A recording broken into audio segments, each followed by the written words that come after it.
Hello! Ayan. So, nagka-crave ka ba ng carbonara? Ito ang ating affordable carbonara for today. Ayan. Hindi ko na nga na-videohan yung pagsasama-sama ng or paglalagay ko ng mga ingredients. Ayan. Pero pinagsama-sama ko na agad yung pasta, yung evap, yung ham. Pwede kayong maglagay ng ham or ng sausage, and then lagyan ko na rin yan ng paminta at ng konting asin, konting-konti lang, ayun, para may lasa siya, and lagyan nyo po siya ng nor, okay? Yung bahala kung chicken or pork ang inyong lagay, pero ang nilagay ko dito ay pork, ayan, para mas malasa.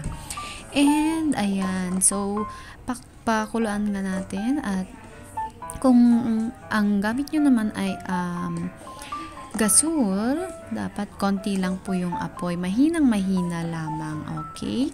And then, kapag niluto na natin siya, dapat continuous ang paghalo hanggang sa lumapot at maging ganyan ang texture. Ayan na.